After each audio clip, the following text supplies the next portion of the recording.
حضرت یونس علیہ السلام ایک پیغمبر تھے جنہیں قدیم بنی اسرائیل کی طرف ایک خدا کی عبادت کی طرف رہنمائی کرنے اور ایک صالح اور صالح زندگی گزارنے کے لیے بھیجا گیا تھا۔ حضرت یونس نے قدیم میسوپوٹیمیا موجودہ عراق کے شہر نینوا کے لوگوں کو اسلام کا پیغام دیا، تاہم نینوا کے لوگوں نے حضرت یونس کے پیغام کو رد کر دیا اور توبہ اور خدا کی طرف رجوع کرنے سے انکار کر دیا۔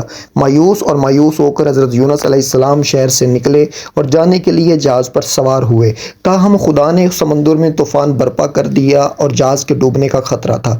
جہاز پر سوار ملاح یہ سمجھتے ہوئے کہ یہ طوفان حضرت یونس علیہ السلام کی جہاز میں موجودگی کا نتیجہ ہے، اسے جہاز پر پھینک دیا۔ حضرت یونس علیہ السلام کو پھر ایک بڑی مچھلی یا وہیل نے نگل لیا اور 40 دن تک مچھلی کے اندر رہے۔ اس دوران حضرت یونس علیہ السلام نے اللہ تعالیٰ سے مدد کے لیے دعا کی اور اہل نینوا کے خلاف اپنے غصے اور مایوسی کے لیے معافی کی درخواست کی۔ خدا نے حضرت یونس کی دعا قبول کی اور مچھلی نے انہیں زمین پر اگل دیا۔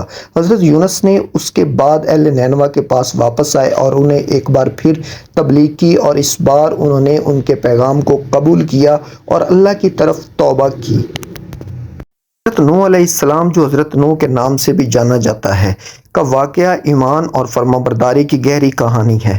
جب اس کی قوم نے بت پرستی پر اڑ رہے تھے اور صرف اللہ کی عبادت کرنے کی اس کی دعوتوں کو نظر انداز کیا تو اللہ نے نوح کو ایک عظیم سیلاب کی تیاری کے لیے ایک کشتی بنانے کا حکم دیا جو زمین کو اس کے فساد سے پاک کر دے گی۔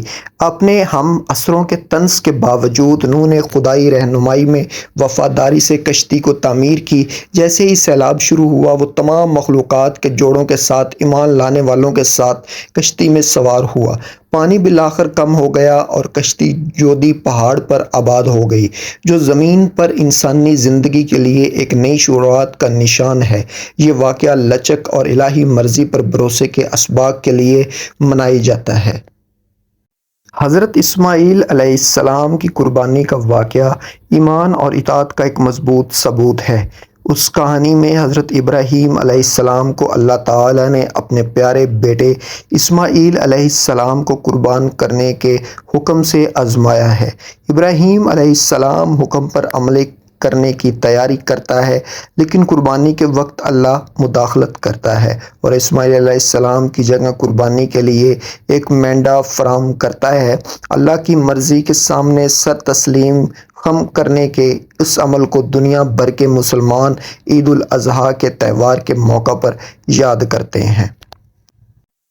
حضرت ابراہیم علیہ السلام کا واقعہ، جسے حضرت ابراہیم علیہ السلام بھی کہا جاتا ہے، ایمان اور الہی مداخلت میں سے ایک ہے۔ جب ابراہیم علیہ السلام نے اپنے لوگوں کے بت پرستی کے طریقوں کو چیلنج کیا تو انہیں شدید مخالفت کا سامنا کرنا پڑا۔ اس کے بتوں کو مسترد کرنے کی وجہ سے بادشاہ نمرود نے حکم دیا کہ ابراہیم علیہ السلام کو اس کی نافرمانی کی سزا کے طور پر زندہ جلا دیا جائے۔ ایک زبردست آگ تیار کی گئی اور ابراہیم علیہ السلام کو اس میں ڈال دیا گیا، تاہم اللہ کے حکم سے ابراہیم علیہ السلام کے لیے آگ ٹھنڈی اور محفوظ ہو گئی اور وہ محفوظ ہو کر نکلے۔ اس معجزانہ واقعے نے ایمان کی طاقت اور اللہ کی حفاظت کا مظاہرہ کیا جو صادقین کو فراہم کرتا ہے۔ اس واقعے کو اکثر ظلم و ستم کے باوجود اٹل ایمان کی مثال کے طور پر پیش کیا جاتا ہے اور اسلامی روایات میں اس کی تعظیم کی جاتی ہے۔